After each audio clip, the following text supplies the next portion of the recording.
said, you're so great. And then I just stopped talking.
Nusrat seems to be there.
Hi, everyone. Good morning. Thank you so much for taking the time to join today's session, which marks the official launch of the partnership between CSF and HDFC. I'd like to take this opportunity to welcome everyone who's joining us from our partner organizations, from HDFC, from the state, and our colleagues from CSF as well. We strongly believe that every child deserves a quality education, which is why we are so excited to be partnering with HDFC Bank, who not only share the same belief, but have been working towards making this a reality across India. Through the partnership and with HDFC Parivartan, we hope to improve foundational literacy and numeracy outcomes in 5 states: Assam, Odisha, Punjab, Tamil Nadu, and Telangana. To share opening remarks for the session, I'd like to invite Mr. Ashish Dhawan, founder of Central Square Foundation.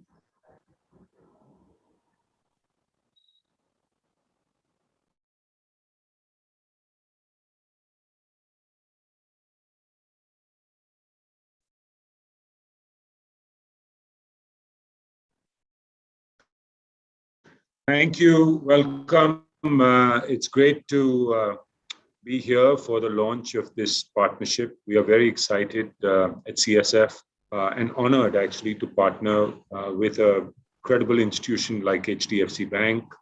I thought I'll maybe start by giving everyone a little bit of context around CSF and FLN, and then talk about our partnership.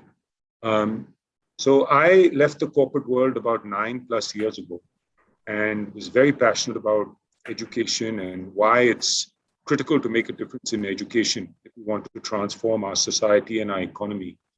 We founded CSF in 2012 with the mission to transform the school education system towards improving learning outcomes for children, especially low-income children. And we know that India has made big strides as far as improvement in terms of access to education, but much is desired in terms of improving quality. And we know that eventually better education leads to better opportunities in life. And so CSF is focused on a few areas. The key one is foundational literacy and numeracy, which we call FLN. We work on EdTech. A lot of the EdTech work actually talks to FLN. We look at the private school sector only because 47% of children go to private school. So even as we want to impact FLN, we have to think about, what are the incentives for private schools to improve as well. And finally, governance, which is important if you're looking at system reform. And over the past 3 years, we've really consolidated our efforts on FLN. So why FLN? I think many of you know that, almost all children now, actually 97% of children in the age 6 through 14 are actually enrolled in school. And India has almost 1.5 million schools. So we have the schools, we have the teachers, kids are now, enrolled in school. And I think that's, if you think about, the British left us with a literacy rate in the teens. We have made big strides over the past few decades in improving access to education. That's the direction India has been focusing on. But now that task is almost done, or pretty much done, I think we need to take this super tanker, which has been moving in one direction, now orient it in another direction, which is to achieve learning outcomes. And that's a big task. And really, as far as improving learning outcomes is concerned, there's no area more important than FLN. Because we all know that without basic math and literacy, students can't progress. We know it with our own children or any children we've interacted with. And then when you look at the data for India, the ASA study shows that 27% of children in class 3, only 27%, can read second-grade texts. I mean, these are abysmally low numbers. And 28% of children in class 3 can do basic subtraction. So, the data from NAS is a little bit different, but either which way you slice, is called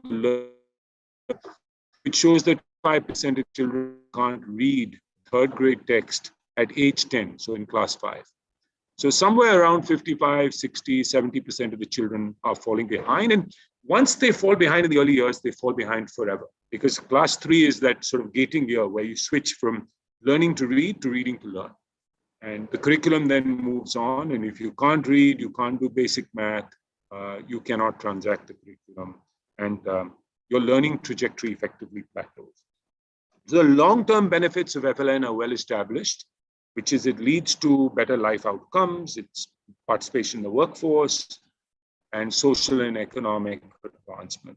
You know, this is, a lot of people talk about digital 21st century skills. A lot of that is not possible if you don't have foundational literacy and numeracy. And so, you know, why is this critical now? I think, you know, time, we're racing against time. I think, you know, India's at 55% learning poverty, like I mentioned. Our neighbor Sri Lanka is at 15%. China's at 15%. Vietnam's in a similar position. If India wants to play a role as an emerging economy, I think this is a critical lever that we have to impact, you know, going forward. Otherwise, we'll have 100 million children who will flow through the system over the next decade, who will be illiterate forever. And that'll be a huge loss to the country. I think we have seen some changes in the past 3 years. So CSF has done a lot of work around surround sound. I mean, every conversation we have with a politician, a bureaucrat, media, with the ecosystem has been about FLN is the #1 priority for India. That India needs to get this into mission mode. That we have to show progress in this decade. The good news is that the government had constituted a committee to work on the new education policy. And we had interacted quite a bit with that committee. And fortunately, that committee put out a report that was then blessed by the cabinet, so NEP 2020. So a new education policy that had come after 34 years. And the good news is in that policy, it very clearly says exactly what we had been articulating, which is this is the #1 priority. Without it, no other reform can happen. 2 is that it needs to be put in mission mode. And 3 is by 2025, we need to start showing results. It's the only really time-bound reform that's called out in the NEP. So it's not just a guiding policy, but it's actually time-bound. The other thing we've been pushing for is the idea of a mission in this area.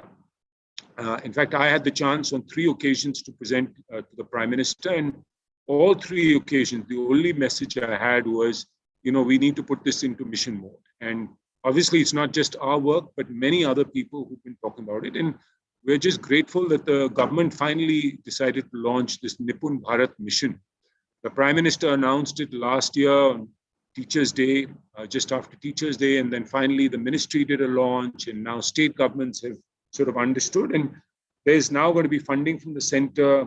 CSF has been working closely with the ministry on effectively writing the document, the architecture of this mission.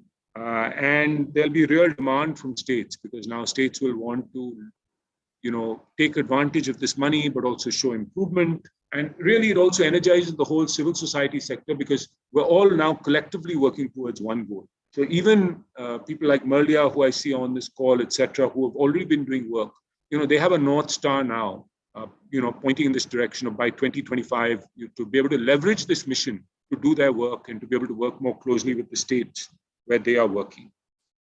So in this partnership, we really are supporting 5 states, as you know, Punjab, Telangana, Assam, Odisha, and Tamil Nadu.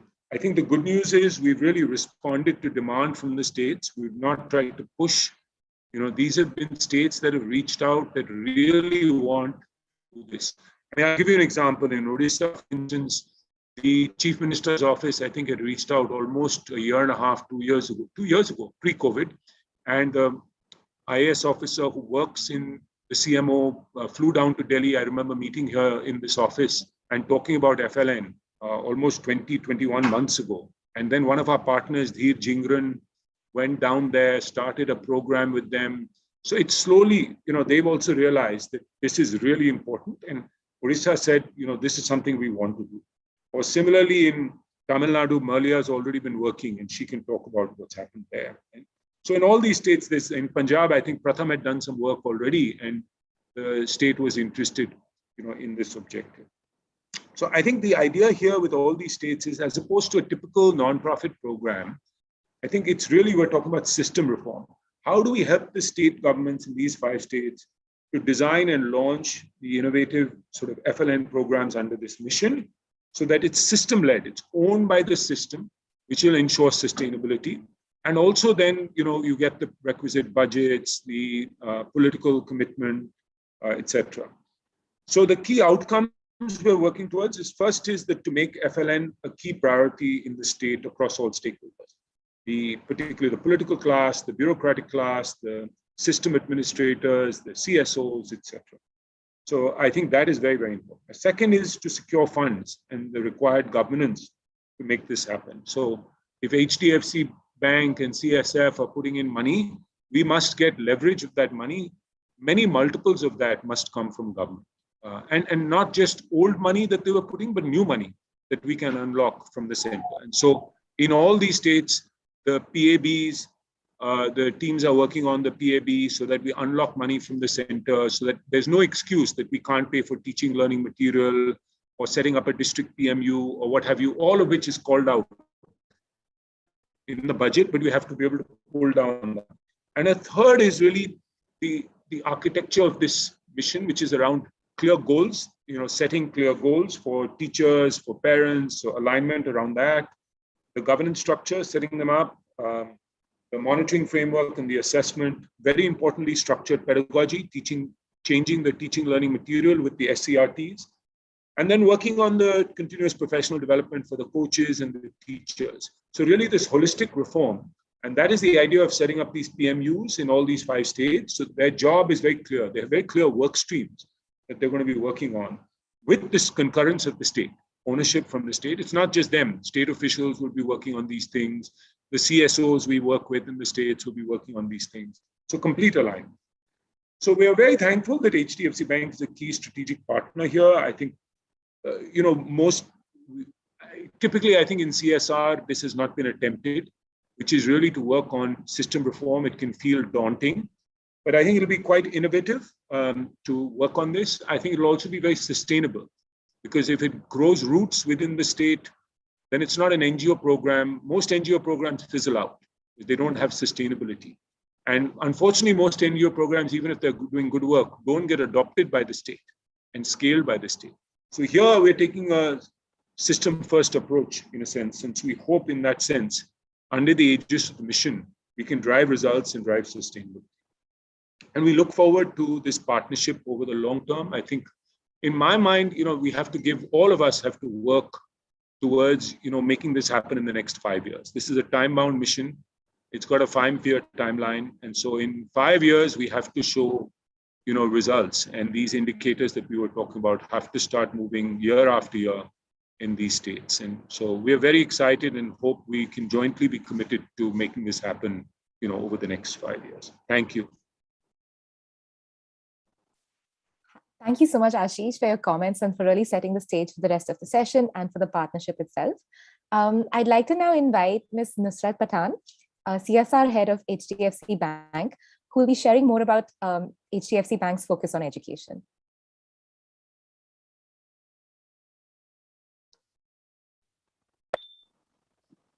Thank you so much. And, Ashish, thank you for, setting the context about the partnership and, the goals for the partnership. I think, a lot of things that you mentioned in terms of, convergence with the government, focus, sustainability, and also, scale up.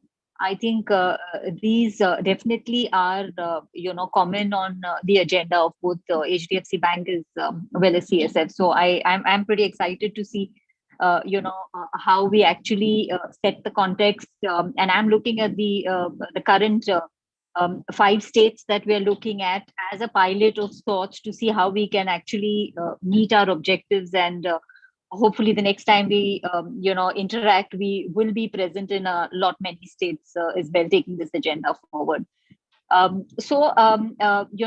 Just to set a little bit of a background in terms of what HDFC Bank really does in terms of its CSR, what is our focus, and what exactly is it that we seek to do in education? I'll just maybe spend another couple of minutes on that. So largely HDFC Bank, at HDFC Bank, really one of our core beliefs is in shared prosperity. And our CSR really is part of the larger ESG agenda or the strategy of the bank, where we really hope to deliver value for the communities in which we operate. One thing about the entire strategy is that it is a process through which we continuously engage with key stakeholders, both at the government level as well as various organizations, to understand what is the expectation and the need, and accordingly we fine tune our strategy to be able to deliver. Parivartan, as we all know, is one of the flagships, or is the umbrella under which the bank operates its various social initiatives. Under Parivartan, so far, we've successfully reached out to about close to 8.5 million, beneficiaries across various states and geographies. We're currently present in over 30 states. Through our various programs. And I think, a lot is said about which are the areas of focus that we work in. Being one of the, I think we are the top 5 spenders in CSR. Obviously, there is a need to branch out in terms of focus on various issues that we work in. And we work on education, skilling, we work on rural development, financial literacy and inclusion, and health and sanitation. However, education has always been one part or one element which actually runs through each of these projects, and is sort of a binder across all elements that we work in. Our entire strategy towards education has actually evolved over the years. We started working with schools, in response to the Prime Minister's call for school sanitation, and at that point of time, we had a commitment to do 2,000, school sanitation units, or toilets, so to say. And today, as we talk, I think we've done close to maybe about 35,000 or 36,000 sanitation units across the country. And while we were working with schools, we realized how important it is to actually provide a safe environment for children to work in. A lot of requests coming in for water, safe drinking water, etc. And we gradually branched out to provide adequate infrastructure to schools.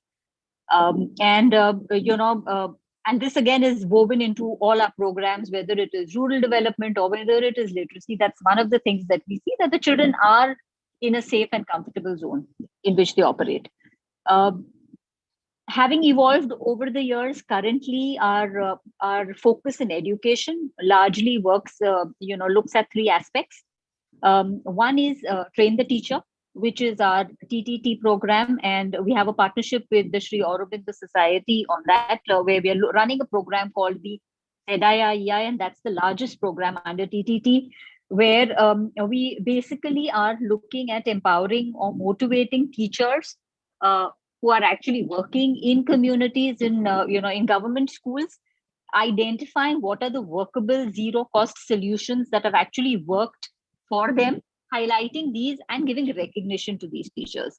The idea being to actually, motivate these teachers, to give them the recognition that they deserve, pick up these ideas and share these across the fraternity. The assumption being, of course, that, teachers, because these are zero cost, interventions, they've been used, and, one has seen how they work, they will be easily replicated and absorbed across the state. And this we've been doing across 30 states and union territories. We've been working both at the school level, giving recognition to the teachers at a district level and also at a national level. And that's how the program has evolved today, where the entire curriculum of the state governments, we are attempting to put into an online tool where teachers can download, see how they can teach and actually utilize the pedagogy.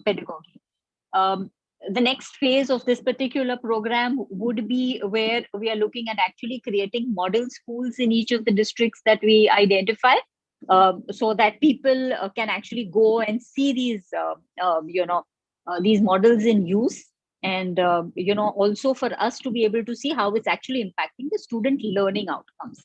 So that's on our ZIEI program. Another large initiative, as I said, is in terms of the infrastructure that we're looking at building. And when I talk about the infrastructure, At the moment, we have a goal of 2,500 smart schools that we would like to create in the next 3 years. We've already done a substantial amount of these. I think in the bank during the bank's 25th anniversary, we had announced that we would do 2,500 digital classrooms. And that's pretty much on its way to fruition. And we're now looking at a target of 2,500 smart classes. So that's on the infrastructure. Aside that, we've also worked widely in restoring schools during natural calamities, be it during the Fani in Odisha or the floods in Assam. I think one of the things that we've always come back on in terms of response to disasters is to see that schools that have actually been devastated by any of these are quickly made into safe places for children to learn. So that's something that we've been doing widely on the infrastructure piece. Another aspect that we look at is in terms of scholarships, and we've got the ECSS, which is the a scholarship for children who are in crisis. I think one of the things 5 years back we moved into the space because we realized that there are a lot of scholarships which are merit-based purely, and there are scholarships, there are a lot of support that is given to children who probably study in government schools or are from the low socioeconomic strata, so to say. We are looking at children who may be from the middle class families, who due to a particular crisis are unable to continue with the level of education that they are currently getting. And it is that level that the scholarship hoped to reach out to. To date, we have disbursed close to about 4,000 scholarships within ECSS. And this year in particular, we've stepped this up, and we've actually also, in response to COVID, we've created special categories for children who've been affected due to the pandemic. And we are looking at about close to 6,000 scholarships this year under ECSS. So that's something that the bank is doing, in a very large way. Other than that, as I said, education is something that's really pretty much woven into all our programs wherever we work. Even in the rural development, we've always looked at seeing that the schools in the vicinity that we work in are have the adequate facilities, be it the libraries or the laboratories, etc., and sanitation units, drinking water units. So that's something that we've been working on in a very, very focused way.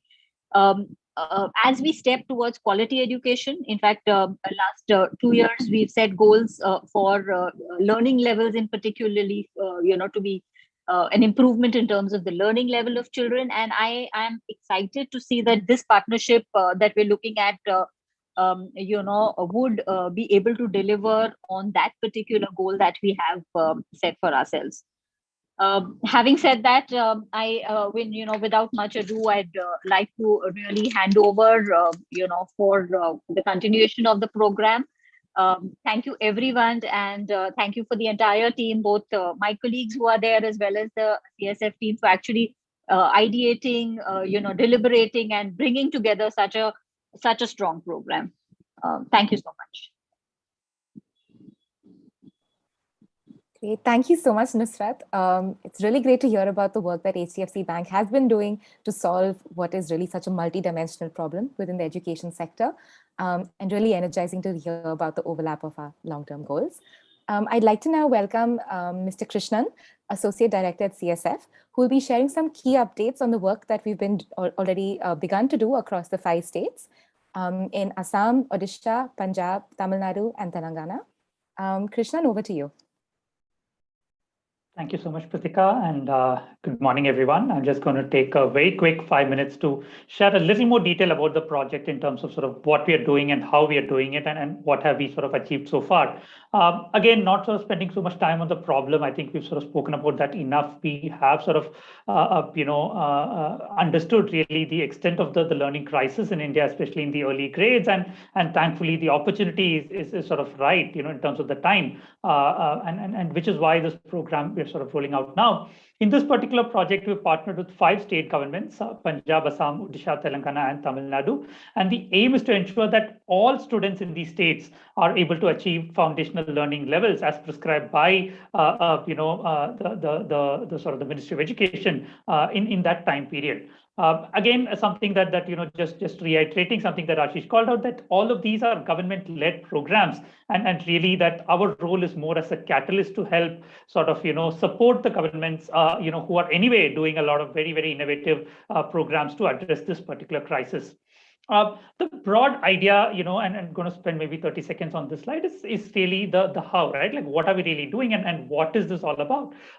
If we look at sort of the broader goal, it is to ensure that all students are achieving the FLN gateway skills to enable future learning. And we're looking at sort of 4 big buckets of inputs as part of this program, again, as prescribed by the NEP and so on. There is sort of this bucket around goal setting and system alignment, which ensures that we are setting very clear goals for all stakeholders in the system to understand what do we need to achieve for ourselves and for our children. We're looking at a second bucket around teaching and learning, where based on sort of the best-in-class sort of evidence from the past 2-3 decades, we're trying to sort of improve and supplement sort of the material that's being used in classrooms, right? Like, and that includes sort of teacher guides, student lesson plans, material for even teacher capacity building, and so on and so forth. The third big bucket is around system support, which basically means capacity building. Nusrat, you spoke about TTT. This is very similar to that, not just sort of for teachers, but for really all sort of education administrators in the system to improve their sort of capacity on sort of the relevant sort of the pedagogy as well as on the governance aspects. And of course, the last pillar is around sort of governance and monitoring and data, ensuring that the state is able to sort of build a very comprehensive reporting and monitoring system, and using that data to really sort of take decisions at a classroom, at a school, at a sort of a block, a district, and therefore eventually at a state level. And as you can see, the outcomes that we are sort of looking at towards the goal is primarily 3. We're looking at improving the teaching learning at schools and at home, especially given COVID. We're looking at improved oversight and support of teachers by the entire system. And we're looking at the improved capacity of the system to actually sort of use data and therefore take appropriate action. And this, we believe, is what will eventually lead to the goal that we all sort of desire. How are we doing this? We're sort of setting up as a 2-tiered sort of a structure, where there is a team of sort of people at Delhi at the CSF office, a dedicated 5-member team which works across states primarily to sort of set the context, share tools and frameworks, provide perspectives from across states and so on. But then in each state, we have sort of put in place a team of 4 to 5 people with a lead and a few project consultants who are working very closely with the state SCRT, with the state Samagra Shiksha, to sort of really enable this program and support as per the needs of the state. And all of this, of course, is sort of supported by the expert teams at CSF, at the central office, including sort of pedagogy, M&E, governance, EdTech, and so on. The interesting part for this program, specifically for the project consultants, is that we launched a fellowship program for the first time at CSF, a program called Education Impact Leadership Program, where we sort of have managed to recruit really sort of talented young professionals from a variety of sort of backgrounds to actually play this role of project consultants who are now supporting the state governments with sort of all of these different initiatives. And as you can see, we received over 650 applications to select our sort of top 24 consultants, and we're very excited the team that we built. Of course, in Tamil Nadu, because of our long-standing partner Madi, they are driving the partnership and the program directly themselves as chief management partners of the mission. And very quickly, touching on sort of what have we achieved so far. The first thing that of course that sort of has been achieved, through a variety of reasons and not just CSF, is that we've managed to sort of call out this foundational learning as the highest priority for the state. All stakeholders are aligned. We've completed a sort of detailed state diagnostics to understand sort of what's happening well, what's happening not so well, what do we need to improve on. Many of these of partner states are now moving towards launching a successful state FLN program themselves. And again, Ashish spoke about this, the need for the government, of course, bringing their own funding, which all of them have done so far, right? Like we've secured funds through the Samagra Shiksha, through the PAB process, all states, and for dedicated for the FLN mission, and we are sort of working on many other aspects at the same time, including setting up the dedicated governance structures, specific steering committees and so on, developing the goals, energizing the entire system, and really the aim is that as and when the system gets launched, we will then be able to work on all the elements that we spoke about, right? Like around goal setting, around structured pedagogy, around assessment systems, capacity building, and so on towards this goal of FLN. So I'm going to just quickly leave it there, not going to talk through it, but in all of the states that we work with, significant progress has happened around the FLN, programs in the last, few months. So we're very, very excited to further build on this to deliver on our goal. So I'm going to stop here and hand it back to Pritika. Thank you so much. Thanks so much, Krishnan. I am now going to be welcoming Dr. Partha Das, Director of CSF, who will be moderating the panel session, and our panelists as well, who will be sharing their views on FLN. The focus of this panel will be, the FLN journey so far in the States, as well as plans for improving FLN outcomes for children going forward. Over to you, Partha. Thank you. Thank you, Pritika. And it's been a real privilege today to have this discussion. And before we get into that and understand the state's journey, I think I'll just very quickly take a moment to introduce all our panelists from the states. We have from Odisha. Good morning, all. Myself, Tapas Kumar Naik, working as Assistant Director in SCRT Bhubaneswar. As the Director SCRT is busy in a meeting with the Principal Secretary, and that is review meeting of the DPCs and the DOs. And also the FLN part is the progress of FLN part that is also going on there also. So Director Sir is may not be available for this meeting. If Director Sir, and I have already requested him, if he will be free from there, then he can join. Sure. So yeah. No. Thank you so much, Tapas sir. I think Tapas Naik from Odisha, SCRT, and SCRT is the nodal agency which is managing and looking after the FLN program in the state. And we have worked with Tapas sir and Gangadhar Sahu sir, who is the Director SCRT, very closely. And from Assam, we have Mr. Muzaffar Ali, who is from the Samagra Shiksha Assam. And the morning. Good morning. Good morning to all distinguished sir and madam present here. Myself, Muhammad Muzaffar Ali. I am working as state consultant under teachers training and pedagogy branch, and I am also coordinating the FLN mission in the state. Thank you. Thank you, Muzaffar ji. We have from Telangana, the head of curriculum and textbooks at SCRT, Ms. Tehseen Sultana ma'am. Ma'am, good morning and welcome. Good morning, sir. Good morning, all of you. I am Tehseen Sultana, head of the curriculum and textbook department. On behalf of our SCRT director, I am handling this meeting. Thank you, ma'am. And obviously from Tamil Nadu, we have Marlia Shaukat, who is the CEO of the Madi Foundation. Marlia, welcome. Thank you. Good morning, everyone. An absolute privilege to be part of the program today. Thank you for having me. Thanks, Marlia. So now, just setting a context to the panel, and I think why we thought, I think we heard the context very well from Ashish, and then further Nusrat and Krishnan established that for us. I think the sort of a slightly step back is, that education is a concurrent subject, and, states do take a lion's share just in terms of funding, not implementation, everything in terms of the education programs in the state, and especially in the primary education, and particularly for the early grades. State's role is unmistakably and unrefutably very, very important. And states do have, sort of taken a lot of initiatives from quite some time. There's rich history in all of our states, whether it's Punjab, Tamil Nadu, Assam, Telangana, of sort of very, very, I would say, very genuine and very interesting initiatives for supporting and improving the learning outcomes of children.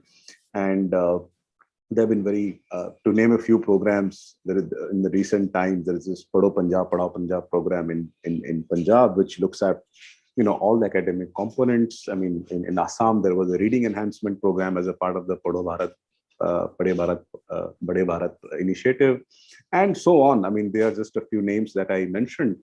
So I think the initiative will be to try and understand how the state's initiatives around FLN grades and what the states have been thinking about it, and how they're thinking about it now, especially now that it's been called as a national priority and something that we as a country must achieve it in the next 5 years, is a clarion call given by the NEP. We would like to get you to understand that, unravel that a little bit, and see also what's the journey looking ahead in the states, and how are states planning to do it with their own sort of initiatives, and also taking support from civil society organizations like CSF, Madi Foundation, and LLF and others. How are they working with the state? So that's how what we will try to cover. Maybe just to get us started, I'll start off with Murlia in terms of trying to understand Murlia. Even Tamil Nadu has been a very leading state in terms of initiatives around the activity-based learning and other initiatives for young children. So what have been some of the past and current initiatives for improving primary grade outcomes in children? If you could start off with that, Murlia. Sure. Thank you so much once again. And thank you, HDFC Bank and CSF, for inviting me to be a part of the program today. Incidentally, CSF was our first partner many years ago when Madi started, and we continue to work with them closely today. And I think we very closely aligned with our commitment to improving foundational learning in the country. So just wanted to call that out. I think foundational learning as a priority has been recognized by Tamil Nadu for a few years now, and I think the national mission has put it at the forefront, and it has, in the sense, amplified the importance of foundational learning. And very recently, in fact, Tamil Nadu, the Honorable Finance Minister announced in the budget speech that foundational learning mission, which Tamil Nadu is going to be called Ennum Ezhuthum, which means numbers and letters, is going to be a state priority for the next 5 years. And I believe that it has been spelt out as a state priority even by the Honorable Chief Minister. So the entire state is rallying around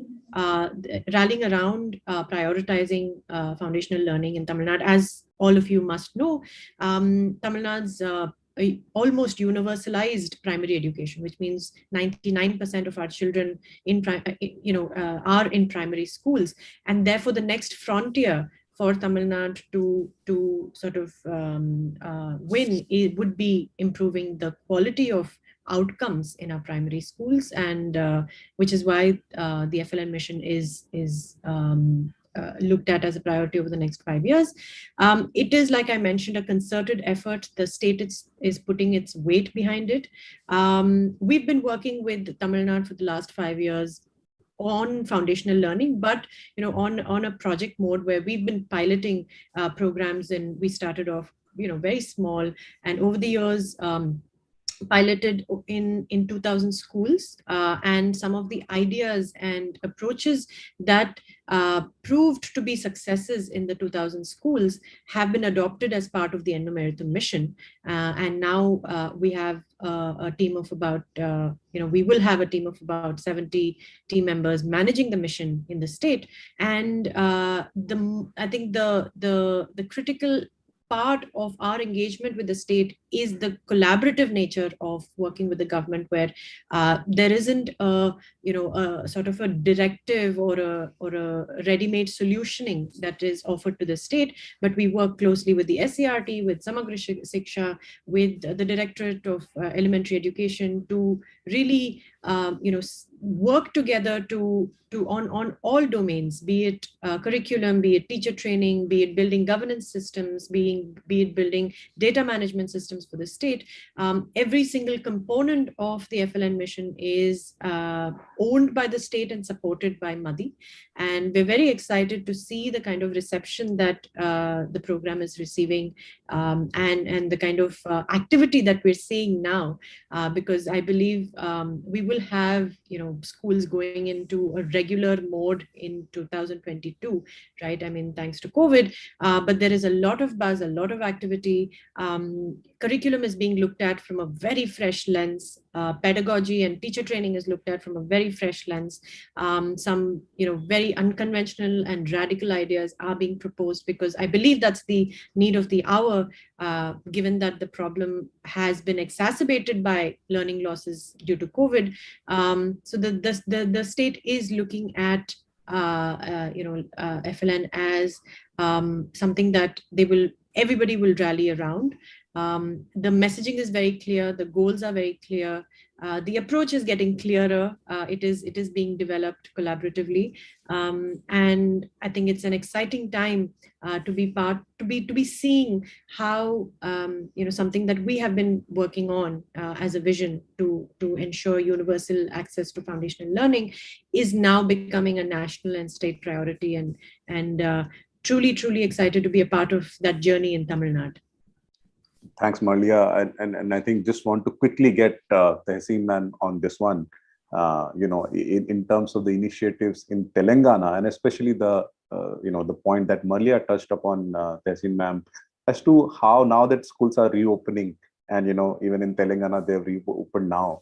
So if you could say how we were providing support to the schools in Telangana during the period that schools were closed, including some of the past missions, past initiatives around FLN in the state of Telangana. Tehseen ma'am. Okay, thank you, sir. Sir, as per our Telangana states, so we have undertaken some quality improvement program to improve learning levels of children in the states. Some of the initial initiatives before the pandemic periods were CLIP and plan programs. CLIP is Children Learning Improvement Program. Especially focus was given on the language through introduction of dedicated reading periods in schools and by strengthening the school libraries. So we have developed children's literature in each diets and each districts, and we supply to all schools and the states. So this reading, because of this children's literature, students' reading abilities are also increased. And next program is CLAP, so Children Learning Acceleration Program for Sustainability. This ran for a period of 3 years from 2009. The main objective was to improve the learning levels in all curricular areas in Telugu, Maths, English, and EVS. So we also aim to improve classroom teaching by focusing on competency-based teaching learning. This program also targeted to improve school-home links.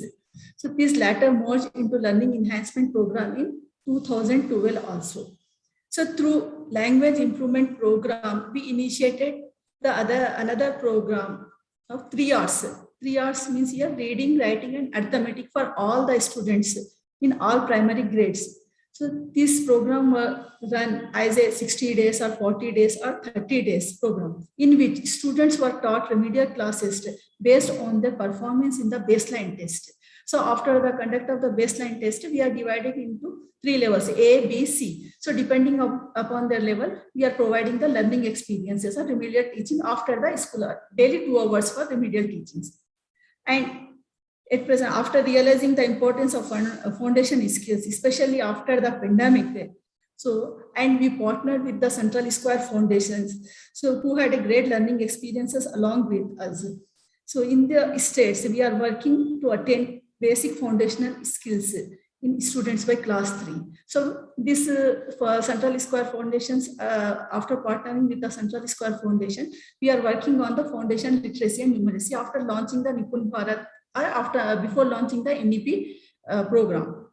So here, after pandemic, in Telangana, schools was closed since March 2020 to till August 2021. So in between, schools reopened just before exam for a few brief period. maybe 1.5 months or 2 months for only higher classes, 8th, 9th or 10th. So during this closure of time, we supported the children in the states by preparing worksheets for all grades. And these worksheets were linked with the relevant topics and relevant concepts and topics. And these worksheets are based on the learning outcomes, specific for particular stage or particular class. And these worksheets also linked with the tic-tac learning videos in English and Telugu. So these worksheets are developed in our local English as well as our local languages. So these all worksheets are kept in the SCRT websites and educational website, and also it is uploaded on the Diksha portal also. And the school education department has launched a WhatsApp chatbot program. So this program in our state we known as the Intinta Chadula Panta. So WhatsApp chatbot program. So Intinta Chadula Panta, through which weekly assessment were administered to the children to help to identify and addressing the learning gaps. So this WhatsApp chat program will link up with the daily telecast digital lessons and with worksheets. They are doing per day one worksheet. They have to solve the one worksheet per day. So based on these worksheets and digital lesson telecast by our own channel, our state own channel, PSATs, this assessment can be done. So here, more than 4.8 lakhs students have undertaken this assessment using this chatbot till date. And recently also we have launching a home-based learning program. So this home-based learning program is especially designed for the first and second class students. So this home-based learning program has been divided into 2 phases. That is 4 weeks for school readiness program, then pre-conceptual, and next 5th or 6th are the for pre-conceptual concepts for the students. So here, and beside this also, we have launched a Google Read Along app. So for classes 1 and 2 to practice reading textbook stories. So here, and also in this academic session also, we are starting online classes and offline classes. And now we are preparing school preparation module. So we are developing school preparation module based on the Vidya Pravesh guidelines. So this module will be launched from 1st October. And now we are in the process. After completing this module within 1 week, we are planning to train our primary teachers how to transact the material, how to transact the program. So these are the initiatives we have done during the pandemic. Thank you, ma'am. I think that was quite detailed and very heartening to know some of the initiatives that the states have been taking as the schools were shut, and even now as it's reopening and you're planning to sort of prepare this readiness program for children. If Tapas ji is there, if he can sort of articulate, because SCRT in Odisha has been working on some of the key academic components of this program. I think it's important to remember both sides are critically important, the administrative, the governance part, as well as academic side.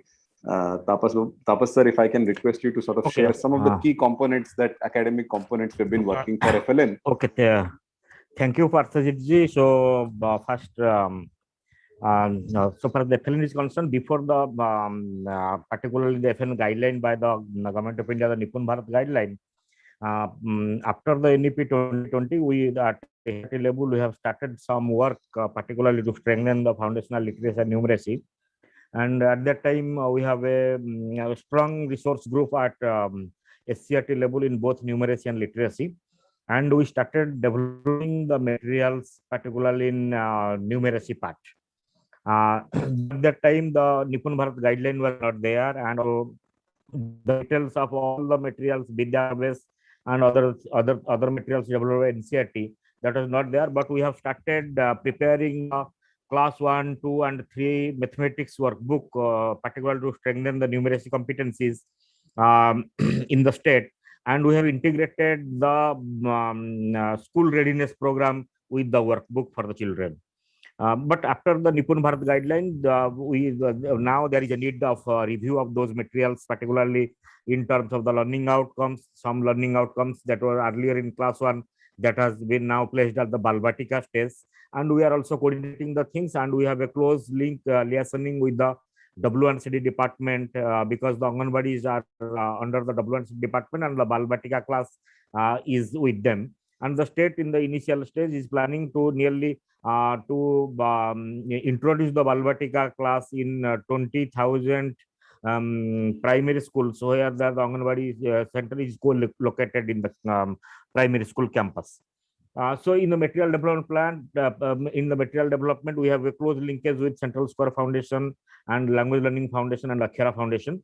And we are preparing, reviewing and other things and submitting all the soft copies to the Samagra Shikha for printing of those materials at their level. So this is one aspect of the material development. We have prepared the materials for language for class 1, 2 and mathematics for class 1, 2, 3. Though from the next session, there is a need of certain minor revisions based on the new learning outcomes suggested by the NIPUN Bharat guideline. So second key area is the capacity building. And particularly though Government of India is putting more focus on the Nishtha program, but still we feel that we all the partner organizations who are Delhi, we have a meeting at SCRT level. So tomorrow also we have a meeting, a detailed meeting, particularly on how to roll out the Nishtha and what type of support can we give from SCRT side. SCRT means I am not SCRT means you can think SCRT means that is LLF, Akhara and CSF. All the four things combinedly I am talking about. When I am talking about SCRT means all the three partner organizations. I don't name as separate, and because I don't think they are separate, because they are with us, and we are every day we have meeting and we are discussing how to roll out the things. So in the Nishtha 3 program, particularly the capacity building, before the Nishtha 3 capacity building on FLN, we have started a program at SCRT side. That the capacity building of all the diet faculties and all the CRCCs and DRGs of the state. We have nominated three resource persons in numeracy and 3 resource persons in literacy from each block of the district. 3 each from numeracy and from they have nominated by the diets. And from SCRT side, we have a very good diet CRC linkage that is rolling on at the field level, where each faculty of the diet is assigned one block that the person is coordinated with the BO, block education officer, the BRCC, and all the CRCCs, and every month they are organizing academic meetings only for capacity building with the CRCCs and the DRGs. So in the DRG, we have taken 3 numeracy persons, 3 resourceful teachers in numeracy and 3 resourceful teachers in literacy from each block, and they are under the they have a close linkage with the diets, because every week they are academic meeting with the diets. So with them, we have identified with the diet and with the diet faculties, the help of the diet faculties, we have identified these resource group members, and we thought that the CRCCs will not be empowered continuously. The actual change cannot be taken place at the field, because they are the real persons who can provide on-site support to the teachers and take the academic messages to the field level. So in this context, I can say now the things are going on throughout the state through virtual mode under the direct supervision of the SCRT and the diets. The diets are organizing the virtual meeting with all the CRCCs and the DRGs on FLN. Those materials are in Diksha. This is the state specific materials we have developed, particularly on basic idea of FLN. What is language learning, what is reading with comprehension, what is decoding, what is oral fluency, all the things. That has no linkage with Nishtha 3.0. We have prepared the state specific things and put all the things in the Diksha portal. But when, at the weekend, when the CRCCs and the DRG, they will go through all the materials through the Diksha portal, then we have arranged the virtual meeting at the weekend to clarify the doubts and to strengthen their ideas. Now the things are going on, and that will continue up to the end of the September. That program will continue. Then the Nishtha program will start, and we have decided that for the Nishtha 3.0, that is an FLN by NCRT. So if, in the same way, after end of each month, the diet faculties will conduct the program for the CRCCs, that is the doubt clarification and question answer sessions on the Nishtha modules. And also we will clear the doubts, and that is one type of discussion and the enrichment program for the CRCCs and the DRG. So the CRCCs will conduct the same type of program at the cluster level for the teachers who will be enrolled in the Nishtha program. So this is the capacity building program. Our major focus from a CRT side is the capacity building of the diet faculty and the DRG and the CRC. Sure. And because the CRCCs along with the diet faculties, they will take message to the teachers. This is the second part. The third part is we are working on the assessment. So our friends, particularly from CSF, we are now discussing. We are checking out on what are the gaps at the field level. We have prepared some sort of questions, and this is now at the vetting stage at my level. So after when the questions will be finalized, we will organize group discussions, focus group discussions at the diet level and also at cluster level in some selected districts, and we will identify actually what are the gaps, particularly to strengthen the school-based assessment. The school-based assessment. Yeah. So when we will identify the gaps, then we will think what type of inputs we can give to strengthen the school-based assessment. This is the main thing. So our focus basically to strengthen the diet CRC linkage for capacity building and to change the classroom practices, and also to change to bring a change in the assessment practices, particularly the school-based assessment. We have to prepare the guidelines for that, and we are working together. All the organizations we are working together. The second thing is I can highlight that during this school closure, the schools are closed for class 1 to 8 in Odisha, and though it is very difficult on our part to reach all the students because the digital problems, the digital divide between the have and have-nots, and particularly this is a major issue in the Odisha because due to the tribal population and the economic standard of the people. Still, the state has taken certain initiatives, large number of initiatives, particularly YouTube live streaming programs at the district level. At the resourceful teachers are doing all those live streaming from the district level, and the Radio Patsala program is also going on for the lower class students. E-contents with CSF, we are working on the TikTok learning e-contents, and we have reviewed nearly 500 contents, and all those will be available in the Diksha portal. And those will be transmitted in the television, the Doordarshan program. And also, Tapasa, I want to just get a quick response from Muzaffarji on Assam. But great summary of the key important academic things that we are doing: teaching, learning materials, the capacity building, the linkages, and as you said about the assessments. Final question on the panel to Muzaffarji. Muzaffarji, especially with the mission launch, there is a great lot of activity that we are working in Assam. So if you can talk about that and how the team is working with you and supporting you and other officers in the Samagra and the SCRT around the mission launch in Assam. How are you planning? That will be really useful to know. Okay, thank you, Patha sir. Thank to the entire team of CSF for giving such kind of opportunities to discuss with such distinguished persons. So, in case of launch plan, first one is already the pre-launch activities have been done on 8 September. On the occasion of International Literacy Day. So our Honorable Minister of Education to the Government of Assam had launched the program. So during that day, after the launching, we have sent one message from Honorable HME, and it has been shared amongst the all stakeholders. As far as possible, we have shared, we have different teams at state level, district level, block level, cluster level, and the message has already been sent to all of us, all the functionaries. Next one is tentative date is for the full launch of the mission on 2nd October, as it is the Gandhi Jayanti. So we have planned to launch the program on 2nd October.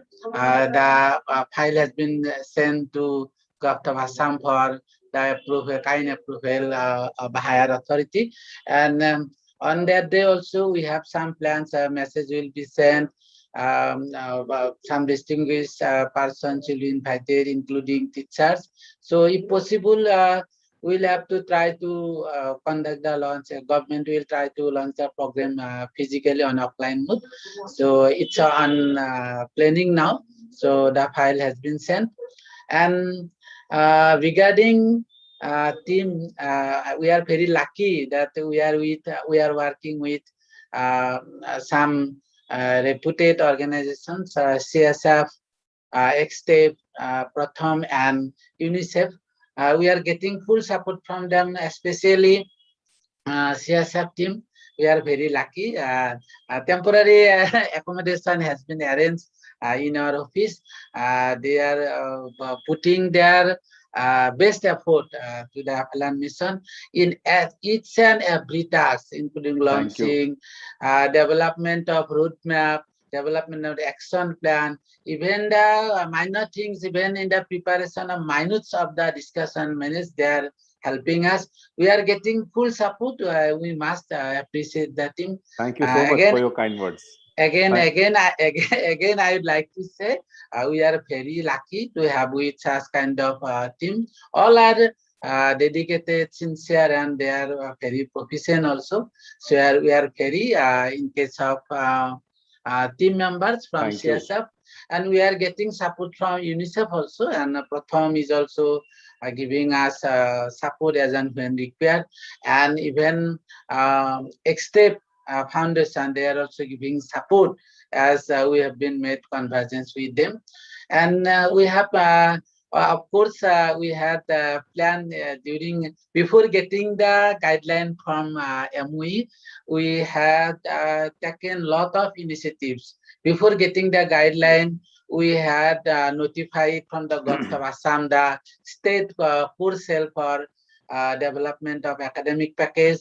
One just I would like to say, I will not share in details later on. If we would be able to conduct such kind of program, I will share. So Assam has already implementing one program, REP, Reading Enhancement Program.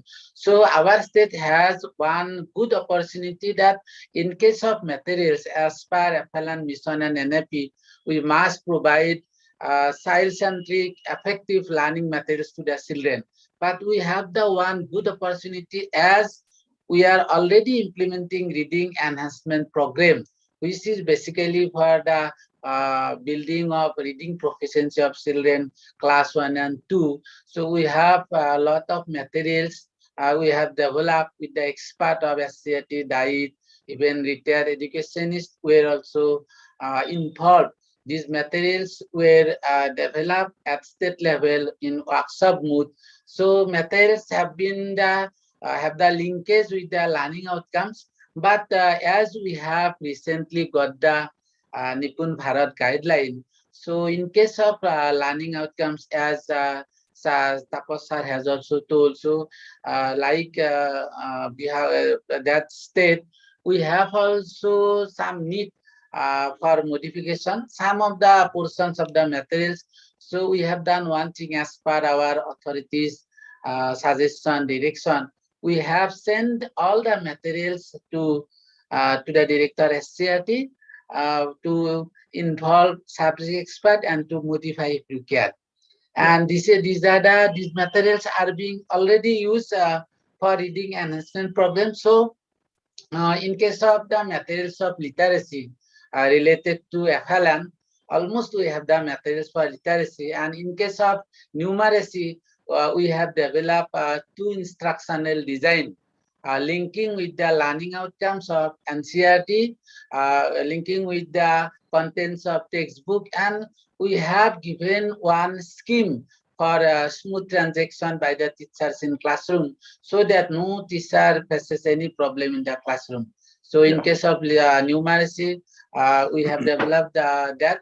And besides these materials, as per NIPUN Bharat guideline, as per the suggestion of you people also, and from CSF, UNICEF, and as per the suggestion of different stakeholders from field level, we'll have to develop some other materials for smooth implementation of FLN, so that we can achieve the target goals of FLN. And this plan has also been done, and we have discussed with SCIT also. So we are going to develop some IC materials, some video clips, so that these video clips will help both teachers, parents, children to achieve the learning outcomes of the children. Thank you. Thank So you so much, anything more, Muzaffarji. Pathaji? Yeah. No, thank you so much, Muzaffarji. And I think great responses from each of the states as we see. And one of the things that we keep trying to do as a, as CSF is to even share the cross learnings among the states. There is so much that states can and are learning from each other in terms of how they're problem solving and how they're, trying to improve the learning outcomes among the children. So no, thank you so much at the end. Finally, to all my panelists, Muzaffar sir from Assam, Tapas sir from Odisha, Tehsin ma'am from Telangana, and Murlia. Thank you so much, all of you. And thanks to all my colleagues who've been here, even from the state teams. Back to you, Pritika, to sort of take the program to closure. Thank you so much, Partha, for putting this together, and thank you to all of our panelists for really sharing what I found to be very insightful on the progress made, but also the groundwork that's being put into place to improve FLN programs once school open, and also in the years going forward. I'm left feeling quite inspired and energized. And to really close out the session and to offer the vote of thanks, I'd like to welcome Ms. Shavita Sharma Kukreja, MD at CSF. Shavita, over to you. Thank you, Pritika. I think I'll start by echoing Pritika's sentiment, feeling very, very energized, very, very reassured that we are off to a very, very solid start for our children's learning under NIPUN for Foundational Literacy and Numeracy. Thank you to all panelists and speakers in sharing with not just a lot of detail, but also a lot of openness, the different initiatives that are being attempted in an integrated manner. It's not just CSF, it's not just the SCRT, whether it's UNICEF, whether it's LLF and Akshara, the whole integrated system approach, which I think both Ashish and Nusrat also referred to, right? This is not a program of an NGO, it's a system reform. It's a brave attempt to say, how do we strengthen our system so all our children are truly proficient in foundational literacy and numeracy and can set on an education journey like any child truly deserves. Also, very reassuring that we are joining hands at a time when all of us have to grapple with the learning loss that COVID has caused. So from a timing perspective, the priority that FLN has got both in NEP, then as NIPUN mission, and now the fact that we've been able to partner with HDFC Bank under their Parivartan flagship program to support the state, come up with a systematic solution to strengthen FLN leaves me very reassured, very heartening. Special thank you once again to our panelists and speakers. Big thank you to the team from HDFC Bank. Thank you, Nusrat. Thank you, Ritesh and Janvi. We look forward to taking this system reform work further, looking at converting it into a multi-year program which truly impacts learning for all our children. Thank you to all our attendees for joining us today.